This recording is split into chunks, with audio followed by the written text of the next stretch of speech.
Mikrofonunuzu kaptım, buyurun. Teşekkür ederim. Çok değerli isimleri ağırlıyoruz. Sahnemizi şereflendiriyorlar. Çok teşekkür ediyoruz kendilerine. Yine efendim programımızın, organizasyonumuzun gerçekleştirilmesinde büyük maddi ve manevi katkıları bulunan, aynı zamanda sıcaklığını, samimiyetini sosyal platformlarda da bize gösteren Sayın Belediye Başkanımız, Kayseri Büyükşehir Belediye Başkanı Mustafa Çelik'i kuvvetli alkışlarınızla buraya davet etmek istiyoruz. Kendisi Gebleha demiş, biz Gebleha diye çağırıyoruz başkanım.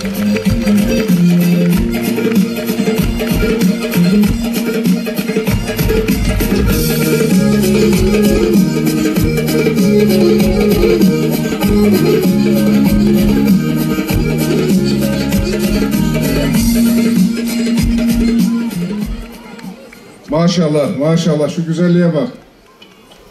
Evet değerli dostlar, Sayın Valim, değerli milletvekillerim, belediye başkanlarım, değerli il başkanım, kıymetli protokol, çok değerli organizasyonumu yapan değerli yöneticiler ve komitedeki diğer arkadaşlarımız ve tabii ki çok kıymetli uzun yaylalı hemşerilerim, hanımefendiler, beyefendiler, gençler.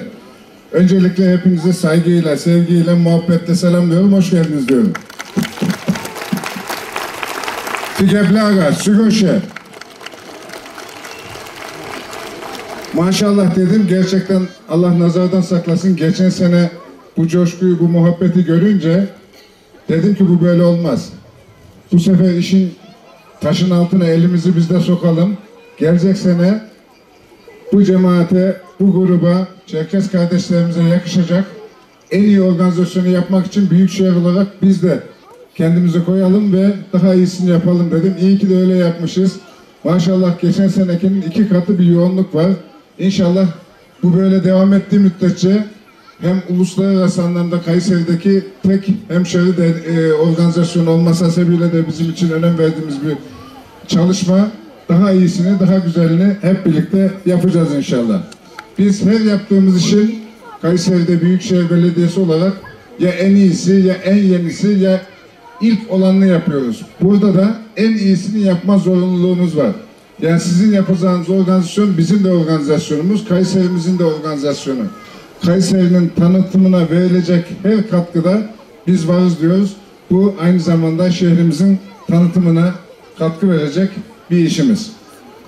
Çok değerli hemşehrilerim, 154 yıl önce dünya tarihinin gördüğü en büyük acılardan birinin yaşandığı Çerkes sürgününün anlatıldığı bir şiirde şöyle diyor şair: elveda elveda, bu çok uzun bir veda sana benim sevgili ana vatanım diyor. Allah kimseyi sevdiklerinden uzak etmesin. Bununla birlikte Allah kimseyi vatansız, bayraksız, inandığı değerlerden de uzak etmesin. Geçmişte sizler, bizler farklı acılar yaşayarak bugünlere geldik. Zamanla siz, biz ayrım ortadan kalktı, hep bir olduk, beraber olduk. Siz de şimdi bizlerle beraber ev sahibi oldunuz, ensar oldunuz. Yeni gelen misafirlere, muhacirlere hep birlikte ev sahipliği yapıyoruz. Hep beraber olduk, bir olduk, bir arada olduk. Bir arada olmanın bereketini de gördük. Bu topraklar hamdolsun bu muhacir, ensar muhacir ilişkisinin ana vatanı. İşte 154 yıl önce Kafkaslardan gelen, yine 60-70 yıl önce Doğu Türkistan'dan gelen Uygur kardeşlerimiz, İstiklal Harbi sırasında Balkanlardan gelen kardeşlerimiz, sonrasında Orta Doğu'dan gelen kardeşlerimize hep bu topraklar ev sahipliği yaptı. Hamdolsun Kayseri'nin de bu konuda kültürü, ev sahipliği kültürü, dilleri destan. Her gelen kardeşimiz gerçekten kardeşimiz oluyor ve şimdi de hep birlikte, sizlerle birlikte ev sahipliği yapıyoruz. Bugün Anadolu'da birlikteyiz. Burası bizim son yurdumuz, son vatanımız. Biz bu topraklarda bir olduk, beraber olduk ve hepsinden en önemlisi bir millet olduk. Bu topraklardan başka gidecek hiçbir yerimiz yok. Ara ara o hain güçler farklı çabalar içerisine girseler de bu milleti bir beraber olduğu müddetçe deviremeyecekler, bölemeyecekler, başaramayacaklar. Bizim başka bir yer arayışımız da yok. Ama birilerine o kendine egemen güç diyen şer güçler farklı hesaplar içerisine girmek isteyebiliyorlar. Buradan şunu özellikle söylemek isterim ki tarih bu millet üzerine hesap yapanların yanılgı, yenilgi ve hezimetleriyle doludur. Bu birlik ve beraberliğimiz olduğu müddetçe, bu kardeşliğimiz devam ettiği müddetçe elhamdülillah bileğimiz bükülmez. 40 yıllık hesap yapıyorlar.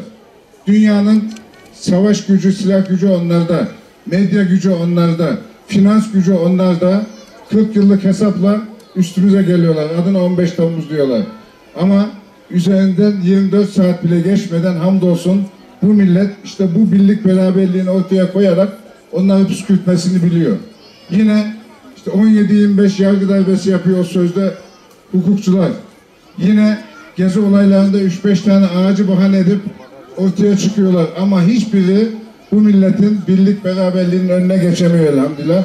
Bir ve beraber olduğumuz müddetçe de bizim bileğimizi kimse bükemez. Çok değerli dostlar, Türkiye Cumhuriyeti'nin bileğinin bükülmemesi de gerekiyor. Çünkü Türkiye zulme uğrayanların gidebileceği tek adres, tek ses haline gelmiştir. Zalimin karşısına çıkan tek ülke burası olmuştur. Tabi zalimin karşısına çıkan tek ülke burası ama zalimin karşısında dimdik duran da bir liderimiz var. Recep Tayyip Erdoğan'ımız var ve ülkemiz var elhamdülillah. Bunu onlar da biliyorlar. Gönül coğrafyamızdaki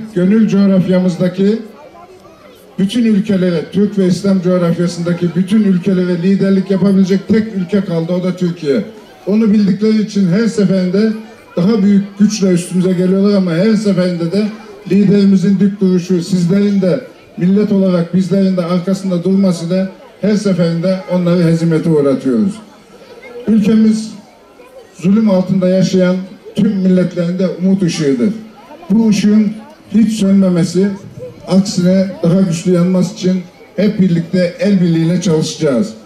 Belki konuşurken bir taraftan bir tarif ihtiyacı hissederken Çerkez, Kürt, Avşar, Tatar, Boşnak gibi ifadeler kullanıyoruz ama artık biz sizlerle hep birlikte herkesle etle tırnağız. Bakın bugün Çerkez kültürü Anadolu kültürü haline geldi. Kayseri kültüründe Çerkez kültürünün pek çok özelliği var. Düğünlerimizde Çerkez oyunları oynanıyor. Sofralarımızda Çerkez yemekleri yeniliyor. Aynı dertle dertlenen, aynı sevinçle şevklenen insanlar olduk. Aynı bayramı yaşıyor, aynı acıya ağlıyoruz. Aynı bayrağın gölgesinde aynı maaşı okuyoruz elhamdülillah. Bu devlete vatandaşlık bağıyla da bağlanmışız. Hem de gönülden bağlanmışız. Rabbim birliğimizi, beraberliğimizi daim etsin. Birliğimizi, dirliğimizi bozmaya kalkanlara da fırsat vermesin inşallah. Sözlerime, değerli dostlar, sözlerime son verirken Kurban Bayramınızı da tebrik ediyorum. İçinde bulunduğumuz Kurban Bayramı'nın hayırlar getirmesini, nasip etmesini niyaz ediyoruz Rabbimden.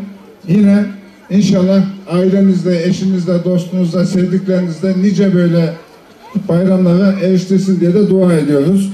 Şehrimize farklı illerden, farklı ülkelerden gelen tüm kardeşlerimize bir kez daha şehrim adına hoş geldiniz diyorum. Hepinize saygıyla, sevgiyle selamlıyorum. Sağ olun, var olun, Allah'a emanet olun diyorum. Plaket takdimi içinde huzurlarınıza yine Kültür Festivali Düzenleme Komitesi Başkanı Sayın Hanife Akkan'ı davet ediyoruz. Alkışlarınızla lütfen. Çok teşekkür ederiz.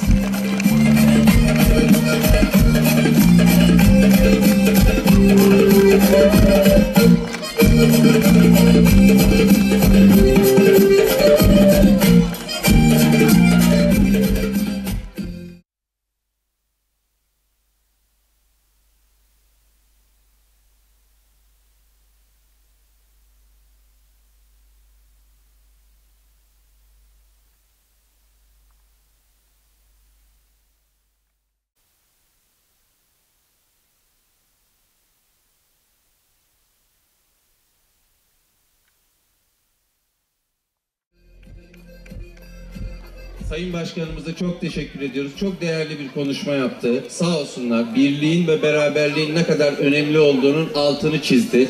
Hepimiz bunun farkındayız zaten. Zannediyorum ki bir etnik gruptan çok daha fazlasını simgeliyoruz biz. Çünkü bu ülkeyi kuran Mustafa Kemal Atatürk'le birlikte her ailemiz kan verdi. Öyle değil mi? Şehit verdi. Buradan ruhları şad olsun her birinin de. İsmini söylemeden olmaz. Şimdi huzurlarınıza gelecek olan isim yine kıymetli alkışlarınızla İYİ Parti Kayseri Milletvekili Sayın Dursun Ataş. Alkışlarınızla lütfen.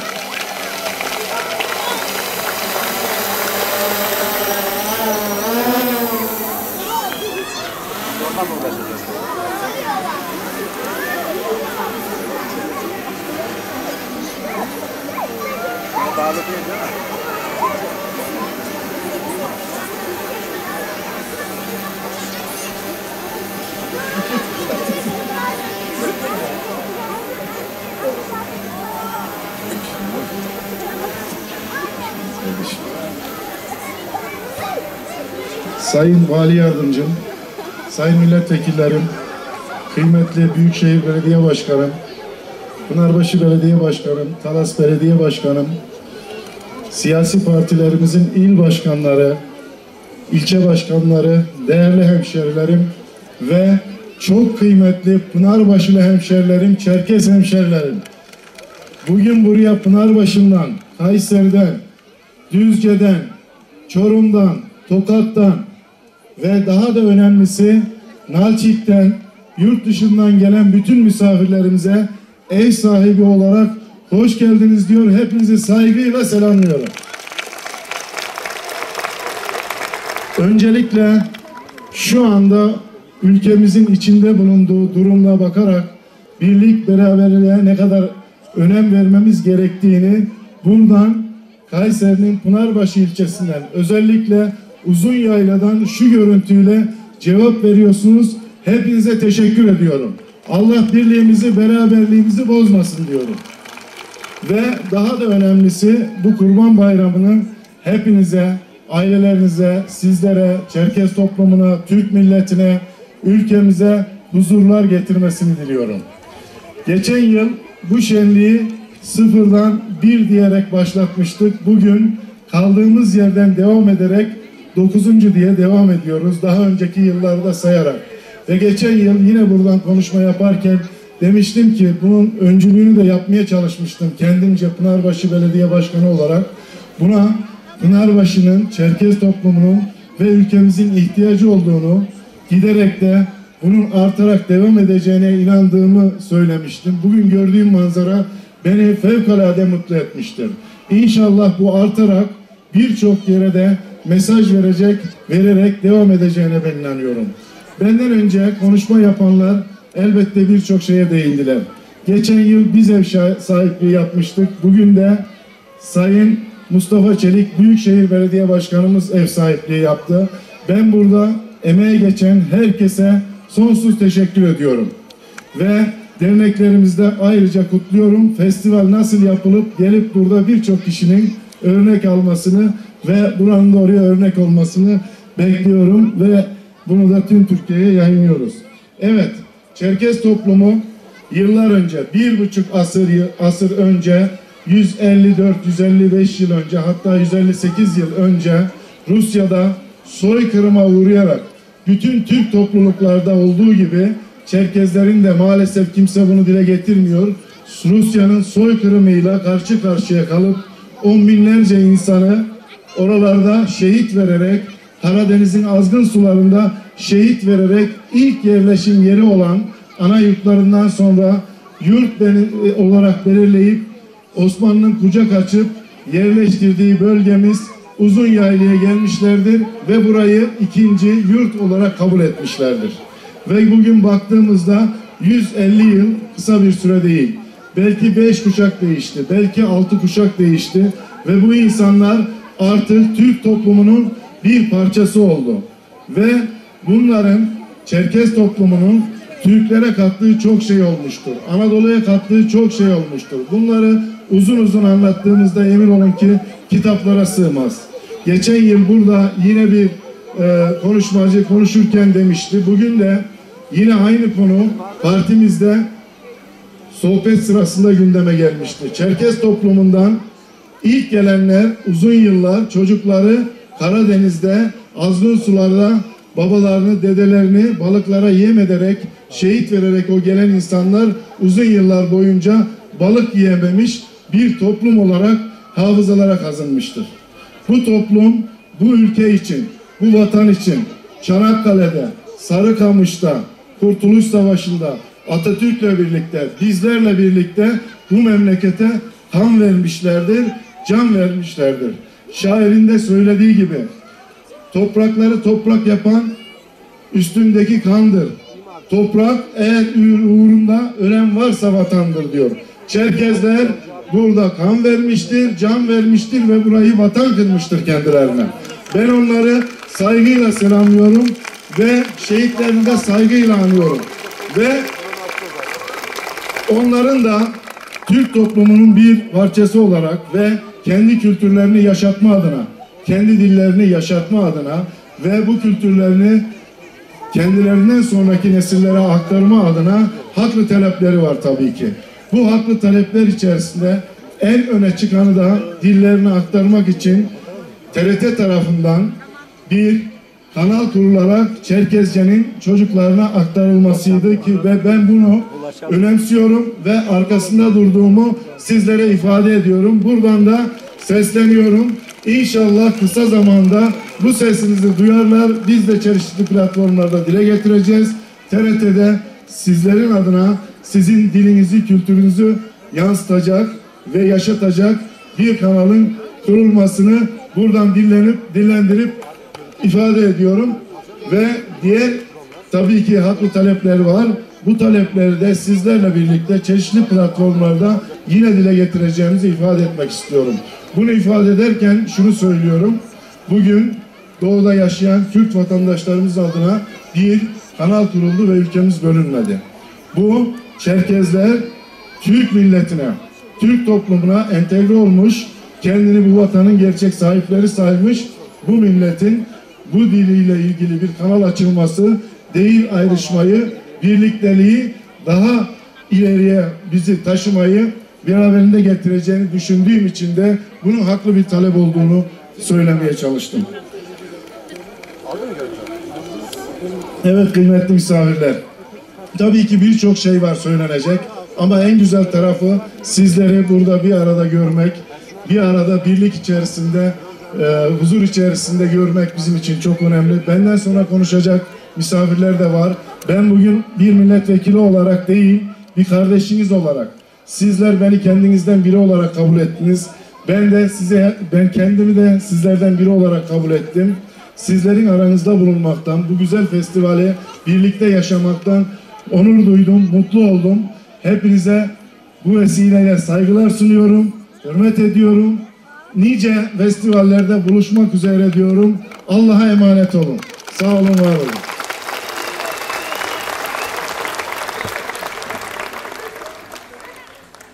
Efendim çok teşekkür ediyoruz Sayın Dur.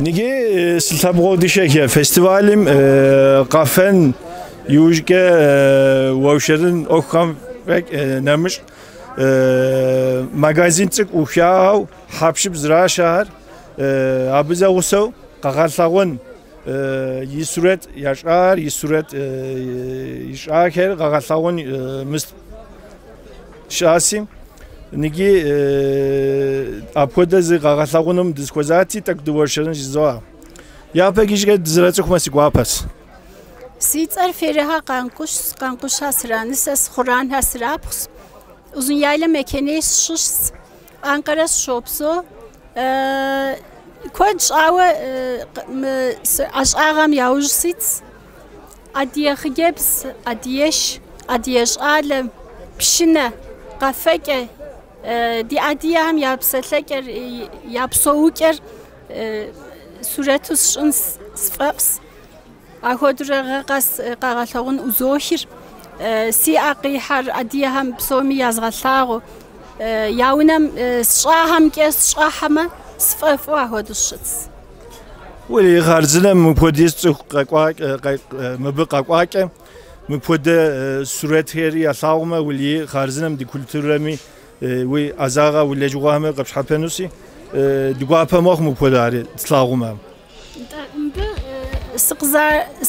Sıkıragas Kayseri Çerkez Dernekim zaten si memleket Kayseri abiş has sıguf orası kakwas gurur duymuş suas kakwa hami kamukwa hami psomi tarazi kakuk bir Çerkez kültürüm di adiyaga kültürüm si suret hem ke utukum qis hame abi ke si suret hem ke tak adiyagar sıgapsoma sonraki nesil hem sasqa hem ke zgora her adiyagam xajik meczori mi oxum yavuj sit Te şapxa xonsnta. tarazi qpuks seri mkhodu uqaq o qzarzab salam shasi goped dakhwas tamgori aşağı her dolay qpuish Tarazi pux sigwa puxas. seri sigwa puxas tarazi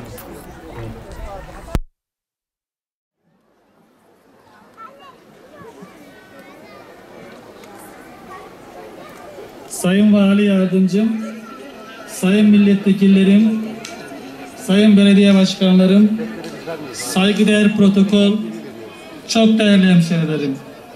Mübarek Kurban Bayramı'nın ülkemize ve tüm insanlığa sağlık, mutluluk, barış ve huzur getirmesi dileğiyle bayramımızı kutluyor. Hepinizi sevgi, saygı ve dostlukla selamlıyorum. Kayseri Kafkas Derneği tarafından 50. yıl etkinlikleri kapsamında düzenlenen 9. Uluslararası Uzun Yayla Çerkez Kültür Festivali'nde sizlerle birlikte olmaktan duyduğum memnuniyeti dile getirerek sözlerime başlamak istiyorum. Sevgili dostlar, kimimiz Dört Nal'la Uzak Asya'dan, kimimiz Kafkasya'dan acıların en acısını yüreğine işleyip Karadeniz'in hırçın sularına meydan okuyarak girip yurt edindik bu Anadolu'yu, bu güzel cennet vatanı. Sevgili dostlar, bu cennet vatana, bu topraklara boşuna Anadolu denmemiştir. Bu topraklar yola düşen herkesi yüreğini açmış, evlat bilmiştir. Bir ana gibi hiçbir evladını bir diğerinden ayırmamıştır. Ve Anadolu'nun her bir evladı da ayrı bir güzellik katmıştır bu cennet vatana. Sevgili dostlar, ben sizlerin yanı başında keklik öten, kekik kokan bu diyarların çocuğuyum. Ve ben bu diyarların çocuğu olmaktan onur ve gurur duyuyorum. Bizler nasıl ki kekik kokan, keklik öten bu diyarların çocuğu isek ve bu diyarların çocuğu olmaktan onur ve gurur duyuyorsak, Anadolu'nun nergis kokan, turaç öten diyarları da var. Onlar da kendi kimlikleriyle onur ve gurur duyuyorlar. Ben tüm insanların kimlikleriyle var olduğuna, bu kimliklerin kişinin şerefi, şanı, onuru olduğuna inanıyorum.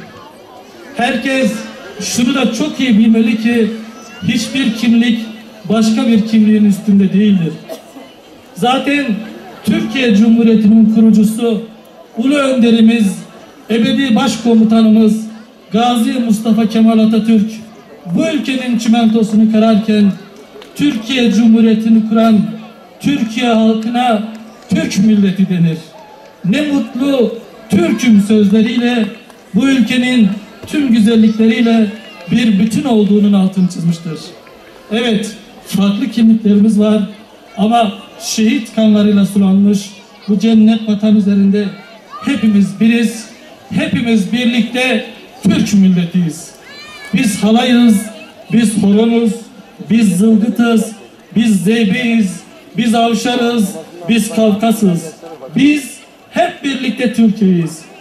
Zurna da bizim mızıkada, garman da bizim bağlamada, kemençe de bizim curada. Biz birlikte güçlüyüz, biz birlikte Anadolu'yuz. Şair ne güzel de söylemiş. Dört nala gelip Uzak Asya'dan Akdeniz'e bir kız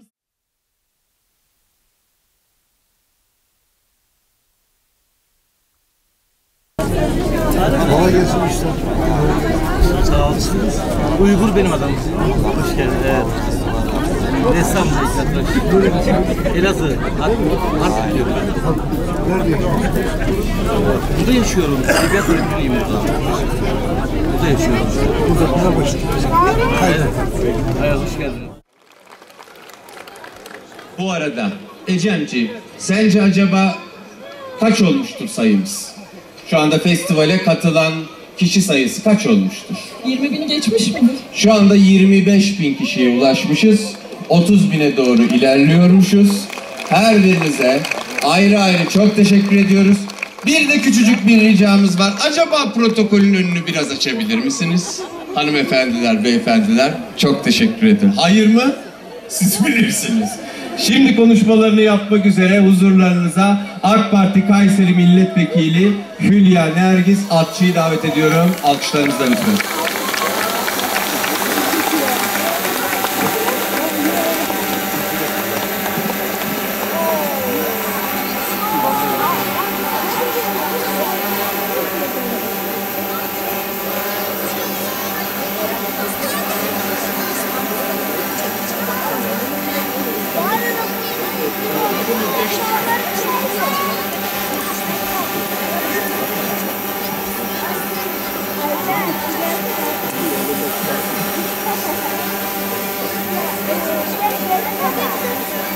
Die Hosaha, die Schipha, die Delfa, Sorry Zoga Blawa, Sorry Nobe Zmakadache Zaosawa Dizhetinus, Sorry Dizdagusha Anus, die Makopsor Mukado Ale Hamir Shizoa.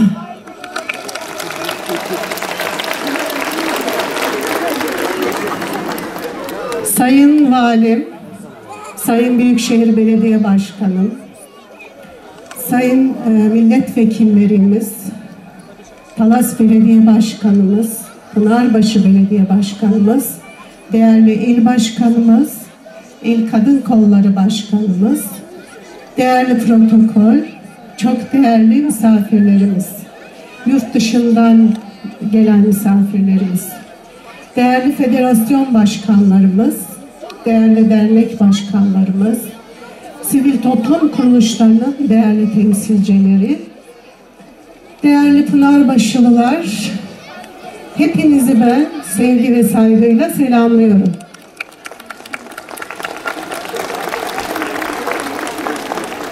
Tabii bu manzaraya baktığım zaman özlem görüyorum insanların yüzlerinde. Bu festivaller insanların özlemlerini gidermek için, hasretlerini hem vatan ve hem topraklarına, köylerine olan hasretlerini hem de akrabalarına, eşine, dostlarına, çocukluk arkadaşlarına, Pınarbaşı'na olan hasretlerini gidermek için Türkiye'nin her yerinden akmış hemşerilerim var burada. Onlarla ben aynı duyguyu paylaşıyorum. Sizler gibi ben de heyecanlıyım. Etrafıma bakınıyorum. Hangi kardeşim, hangi akrabam, hangi arkadaşım burada acaba diye. Bu nedenle Kayseri Kafkas Derneği'nde bu kadar güzel bir organizasyonu gerçekleştirdikleri için çok teşekkür ediyorum sözüme başlarken. Tabii insanlık tarihiyle göçler, savaşlar aynı. İnsanlarla birlikte başlamış savaşlar. Tabii Çerkezler Türkiye'ye, daha doğrusu Osmanlı topraklarına yok olma tehlikesiyle karşı karşıya kaldıkları için, bitmemek için, yok olmamak için kendilerine kucak açan Osmanlı topraklarına 1860'lı yıllardan itibaren göç etmeye başladılar. Tabii göç demek, gözyaşı demek, üzüntü demek, ölüm demek, yokluk demek. Göç yolunda kurbanlar vermişler. Çerkezler yola çıkarken takriben anlatılan rakam 1,5 milyon civarında. O zaman Osmanlı 12 milyon nüfusa sahip. Yola çıkan Çerkezler 1,5 milyon civarında. Bunların 500 bininin yaklaşık 1/3'inin Karadeniz'in azgın sularına döküldüğü ifade ediliyor. Tabii gelenler Osmanlı'nın muhtelif bölgelerine yerleştiriliyorlar. Yaklaşık 600 yerleşim yerine yerleştiriliyorlar. Cengaver bir millet, savaşla hemhal olmuş bir millet. Tabii genellikle askerliği seçiyorlar veya askerliğe yönlendiriliyorlar. Orduda çok önemli görevler alıyorlar o Çerkezler. Tabii bu arada tabii Osmanlı dağılıyor biliyorsunuz. Ve Türkiye Cumhuriyeti Devleti kuruluyor. Kurtuluş Savaşı gerçekleştiriliyor. Kurtuluş Savaşı'nda da Çerkezler büyük bir müdafaa veriyorlar. Mustafa Kemal Atatürk'le birlikte Kazım Karabekir, Refet Bele, Ali Fuat Cebesoy ve Çerkez Ethem. Canla başla Çerkezler vatanın her cephesinde, Çanakkale'de, Sarıkamış'ta, her yerde savaşıyorlar. Çünkü burası onların vatanı. Vatanın kaybetmenin ne demek olduğunu Çerkezler çok iyi biliyorlar ve sahipleniyorlar. Gittikleri yeri imar ediyorlar, güzelleştiriyorlar, sahip çıkıyorlar.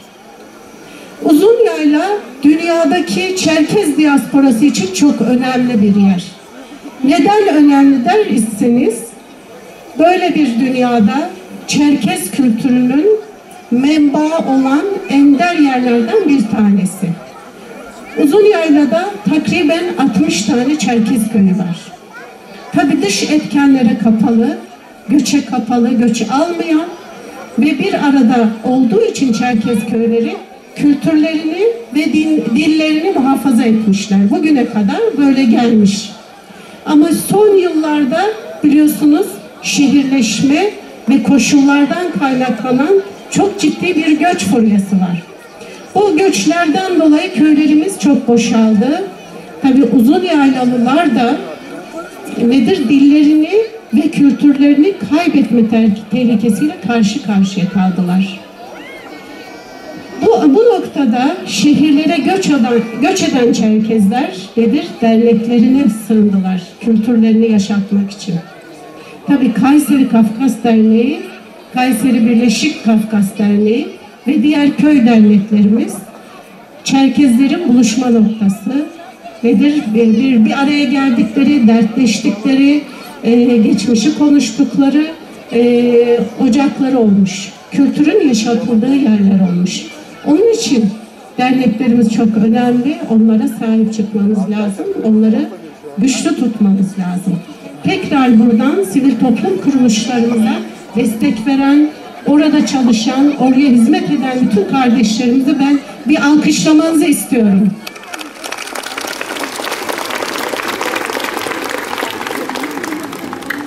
Tabii Çerkez dilinin yaşatılmasıyla alakalı biliyorsunuz AK Parti iktidarıyla 2012 yılında demokratikleşme paketi içerisinde orta öğretimde seçmeli dil olarak dillerin okutulmasıyla alakalı bir yasal düzenleme gerçekleştirildi.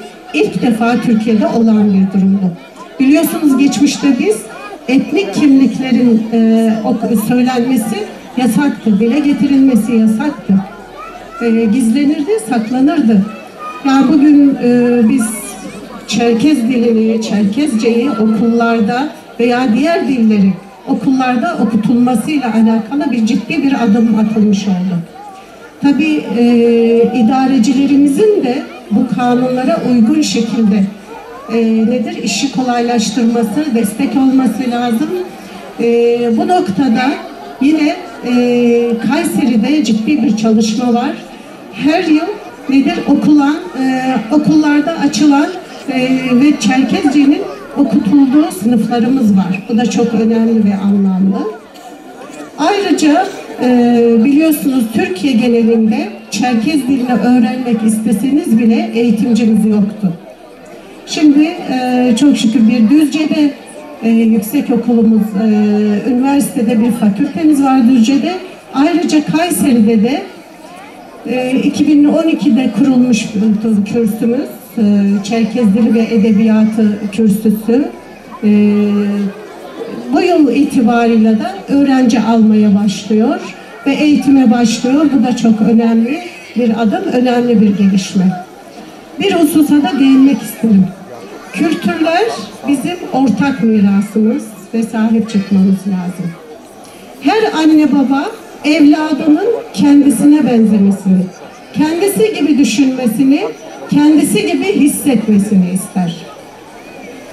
Eğer evlatlar anne babaya, kültürüne, geleneklerine, değerlerine sahip çıkmaz ise başkalarına benzer. Başkalarına benzeyen, başkalarına taklit eden insanların sağlıklı bireyler olmadığını ben düşünüyorum.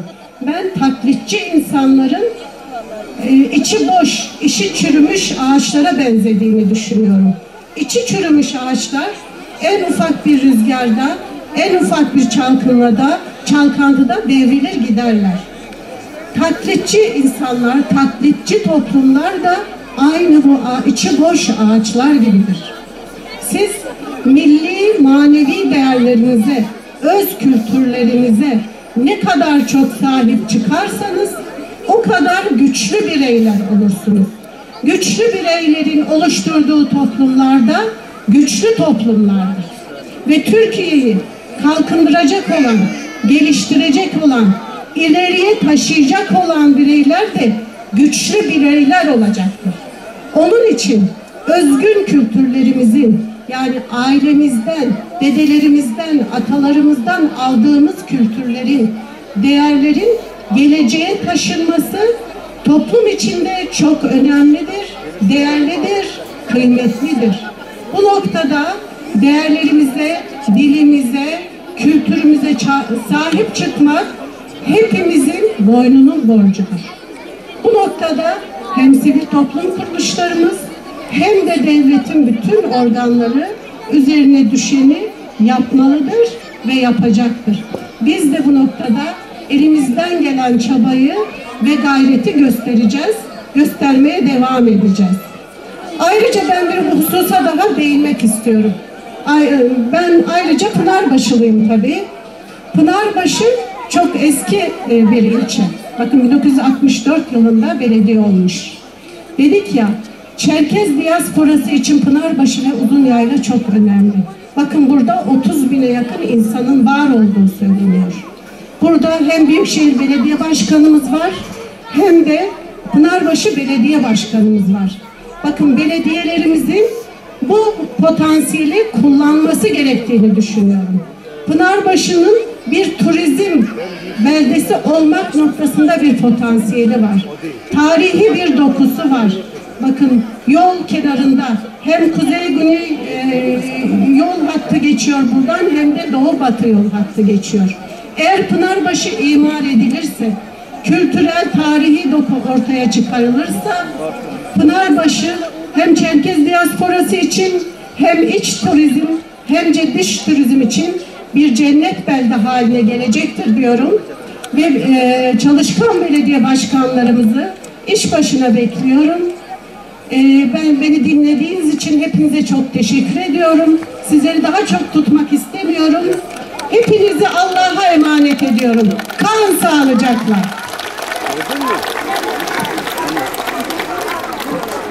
Efendim Sayın Atçı'ya çok teşekkür ediyoruz konuşmalarından dolayı. Açılış konuşmalarının sonuna gelmekteyiz. Bu arada birkaç küçük hatırlatma yapmak isterim. Şu anda sayımız 25.000'i aşmış durumda ve ister istemez belli sıkışıklıklar oluyor. Lütfen görevlilere yardımcı olmanızı rica ediyoruz. İnşallah tatlı başlayacağız, tatlı da bitireceğiz bu festivali. Evet, kalabalıktan dolayı belli izdihamlar yaşanabilir ama ne olursunuz görevlilere yardımcı olunuz.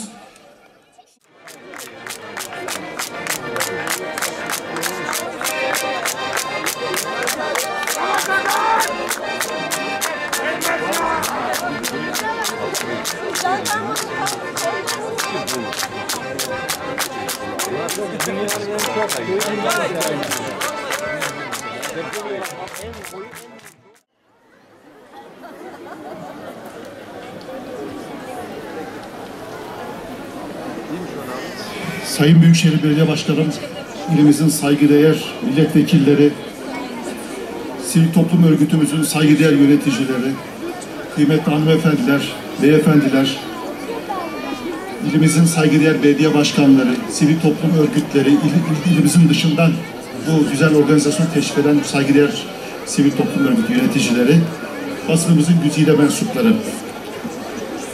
9. Geleneksel Uzunyayla Çerkez Kültür Festivali'ne hoş geldiniz, şerefler verdiniz. Çerkezleri eşsiz kültürel zenginlikleriyle, kahramanlıklarıyla, onurlarıyla, acılarla ve sürgünlerle dolu tarihleriyle tanıyoruz. Yaklaşık 150 yıl önce dünya tarihinin en büyük sürgünlerinden birini yaşadılar. Toplam nüfuslarının yaklaşık %75'ine tekabül eden 1,5 milyona yakın Çerkez ve Kafkas bölge halkı sürgün edildi. Bu göç süresince çetin yol şartları, salgın hastalıklar, açlık gibi nedenlerden dolayı 400 bin ila 500 bin kişi hayatını kaybetti. Onlar bütün bu acılara rağmen varlıklarını sürdürmeyi başardılar.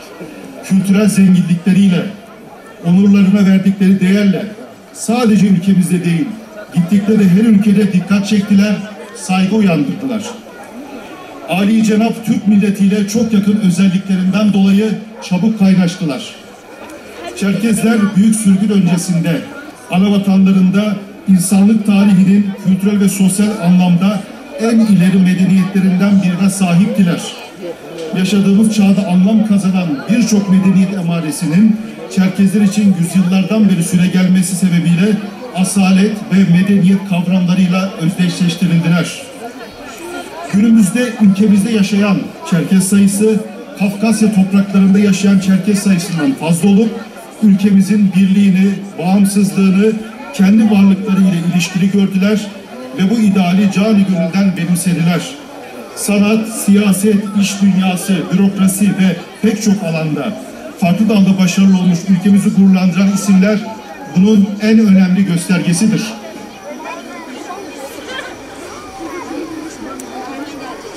Nitekim Ulu Önderimiz Atatürk 24 Nisan 1920 tarihli Türkiye Büyük Millet Meclisi'nin 2. birleşiminde Çerkezler için şu güzel ifadeleri kullanmıştır. Çerkezler başlangıçtan beri olağanüstü duyarlı oldular. Herhalde eski çağlardan beri kendi yurtları olan Kuzey Kafkasya'da bağımsız yaşamak arzu duymuşlar ve bunun için çalışmakta bulunmuşlardır. Ve bizimle de en içten ilişkide bulunmuşlardır. O derece ki kendi canları, kendi varlıklarını Türkiye'nin kurtuluşu, varlık ve bağımsızlığı yakından ilişkili görmüşler ve buraya kalplerini bağlamışlardır. Bu duygu ve düşüncelerle 9. Geleneksel Uzunyayla Çerkez Kültür Festivali organizasyonda emeği geçen başta Büyükşehir Belediye Başkanımız Sayın Mustafa Çelik olmak üzere organizasyon komitesi üyelerini ve Kaynar Mahallesi sakinlerini tebrik ediyor, saygı ve şükranlarımı sunuyor, mübarek Kurban Bayramınızı tebrik ediyorum.